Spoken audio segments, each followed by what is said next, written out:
The curse of the old house. Moving into the old house at the edge of town was supposed to be a dream come true. My wife, Emily, and I had always wanted a place with character, a piece of history we could call our own. The house was a grand Victorian, its intricate woodwork and towering spires a testament to a bygone era.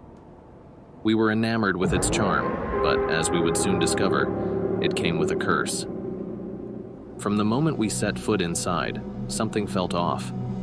The air was thick, as if the house itself was holding its breath. Still, we were determined to make it our home. The first few nights were uneventful, though I couldn't shake the feeling of being watched. Emily dismissed my concerns, attributing them to the creaks and groans of an old house settling. One evening, while unpacking in the attic, I found a small ornate box tucked away in a corner. It was covered in dust, and its lock was rusted shut. Curiosity got the better of me, and I pried it open. Inside were old photographs, a locket, and a diary. The photographs were of a stern-looking man and a beautiful woman, both dressed in early 1900s attire. The locket contained a lock of hair, and the diary belonged to the woman in the photos, a Margaret Blackwood. As I read Margaret's diary, a sense of dread washed over me. She wrote of her husband, Thomas, who became obsessed with dark rituals and the occult.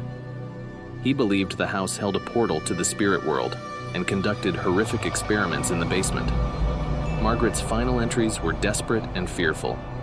She wrote of shadows that moved on their own and whispers that plagued her day and night.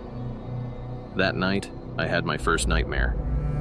I was in the basement, surrounded by candles and strange symbols drawn on the walls. Thomas stood before me, chanting in a language I didn't understand. His eyes were black voids, and as he reached out to me, I woke up drenched in sweat.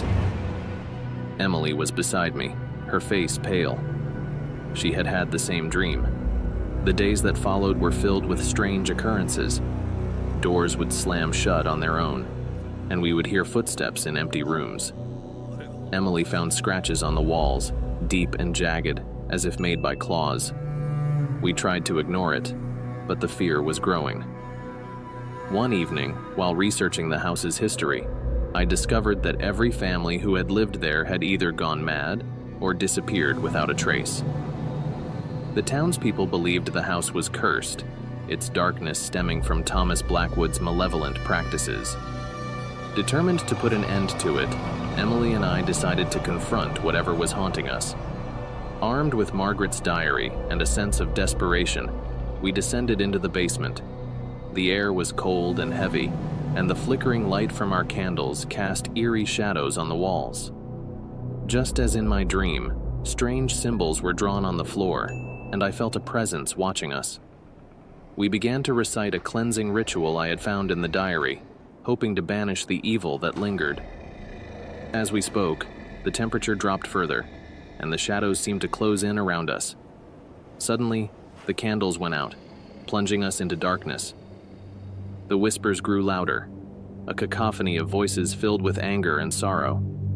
In the pitch black, I felt a cold hand grasp my arm. Emily screamed, and I swung the flashlight around, catching a glimpse of Thomas's ghostly figure, his eyes still voids of darkness. He let out a guttural growl, and the room seemed to shake. In a moment of sheer terror, I shouted the final words of the ritual. There was a blinding flash of light, and then silence. The oppressive weight lifted, and the air felt lighter. We stumbled out of the basement, our hearts racing. The house was quiet after that. The whispers ceased, and the shadows no longer moved on their own. We stayed, but the sense of unease never fully left. The curse of the old house had been subdued, but its memory lingered, a reminder of the darkness that once dwelled within. Hey there! If you enjoyed this video, don't forget to hit the like button and subscribe for more amazing content. Join us on this exciting journey, and we'll see you in the next video. Take care.